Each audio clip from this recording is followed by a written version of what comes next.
आज Doubtnut app download करें। Doubtnut पर अपने सभी गणित, रसायन विज्ञान, भौतिक विज्ञान और जीव विज्ञान के डाउट्स का करो सफाया।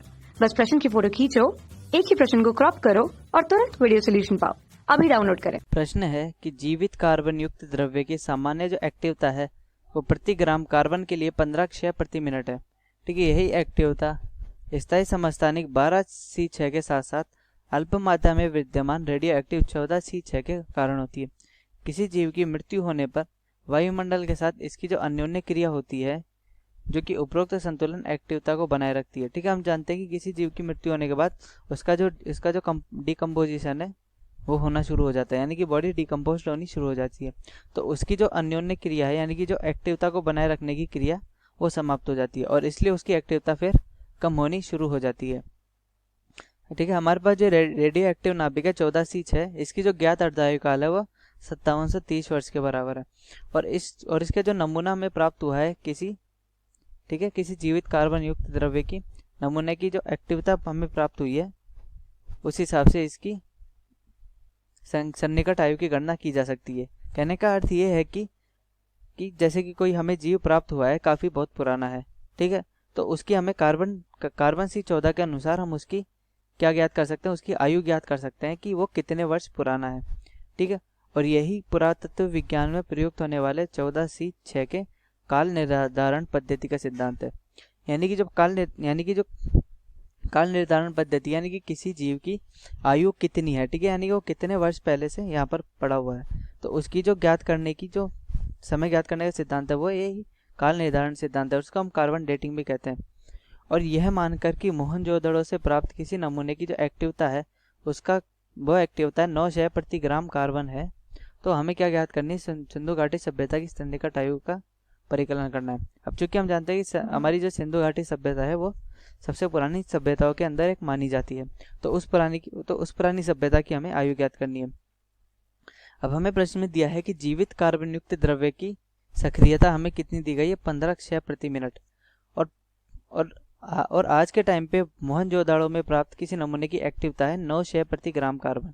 ठीक है, अब ये जो जीवित कार्बन युक्त द्रव्य की जो क्षय ये दे रखा है हमें सक्रियता, अब ये उस वक्त भी उतनी होगी और ये आज भी उतनी है, लेकिन इतने साल बीत चुके हैं तो वो जीव तो मर चुका होगा, तो उस जीव की जो एक्टिवता है वो कम होनी शुरू हो गई होगी और इतने सालों बाद उसकी एक्टिवता इसके बराबर हो गई होगी। तो हम लिख सकते हैं कि जो R0 है हमारी, ठीक है, R0 क्या होती है, प्रारंभिक सक्रियता। ठीक, किसी जीव की प्रारंभिक सक्रियता क्या होती है, प्रारंभिक सक्रियता है हमारी 15, ठीक है, 15 DK प्रति मिनट। ठीक है, ये क्या है हमारा 15 क्षय प्रति मिनट यानी 15 DK पर मिनट ग्राम। ठीक है, प्रति ग्राम कार्बन के लिए हमें ये लिखना है। और अभी की जो हमें जो सक्रियता दी गई है वो कितनी है, वो है 9 DK प्रति मिनट कार्बन। ठीक है, इतनी है प्रति ग्राम। अब चूंकि हम ठीक है, अब हमें सिंधु घाटी सभ्यता की सन्निकट आयु का परिकलन करना है, तो हमें इसके लिए क्या करना पड़ेगा, हमें इसके लिए रदरफोर्ड-सोडी नियम का प्रयोग करना पड़ेगा।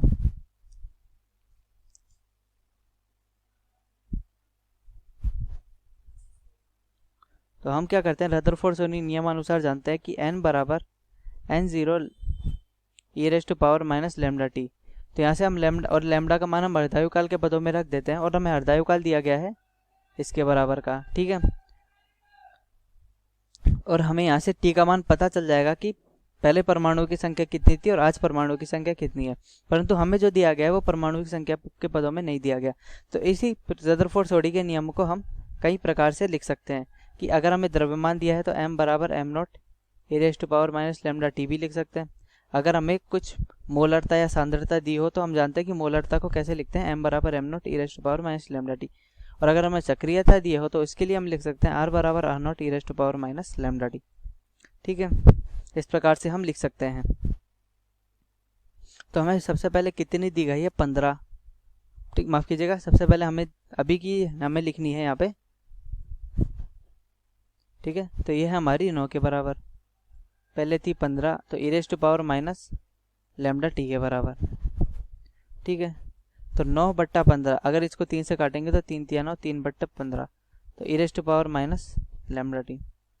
अब हम इसका करते हैं, हम इसका लॉग ले लेते हैं, तो यह आ जाएगा हमारे पास लॉग 3/5 ई के पदों में माइनस लैम्डा टी के बराबर। तो टी बराबर हमारे पास क्या प्राप्त हो जाएगा, माइनस लॉग ई 3/5 बटा लैम्डा। ठीक है, और चूंकि लैम्डा का मान हम जानते हैं, लैम्डा क्या होता है, लैम्डा बराबर होता है log 2 log e2 बटा t 1/2। ठीक है, t 1/2 हमारा क्या है, अर्धायुकाल। तो log e 5/3। ठीक है, यहाँ पर क्या है, माइनस है। अगर ये माइनस इधर जाएगा तो ये माइनस इधर जाकर इसकी घात -1 हो जाएगा, जिससे कि ये मान हमारा पलट जाएगा। log e2 गुणा t 1/2।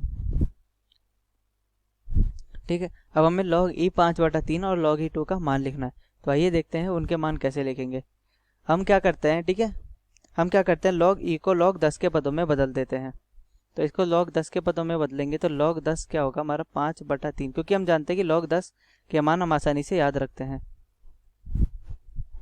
log ये क्या हो जाएगा हमारा 10। ठीक है, हम जानते हैं कि आधार परिवर्तन जो प्रमेय होती है इसके अंदर, ठीक है, आधार परिवर्तन प्रमेय हमारी क्या होती है, अगर हमें log ए बी को आधार परिवर्तन करना है तो log किसी तीसरे आधार पर log सी बी बटा log सी ए के बराबर होती है। ठीक है, ये हमारी इस प्रकार से हो जाएगी, गुणा log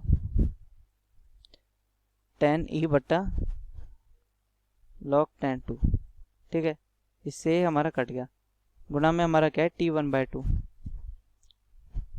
ठीक है, अब चूंकि ये 5/3 है तो हम 5/3 को क्या लिखेंगे, तो ये हमको लिखेंगे log tan 5 minus log tan 3 बटा log tan 2 गुणा t हाफ कितना है हमारा 5703 वर्ष।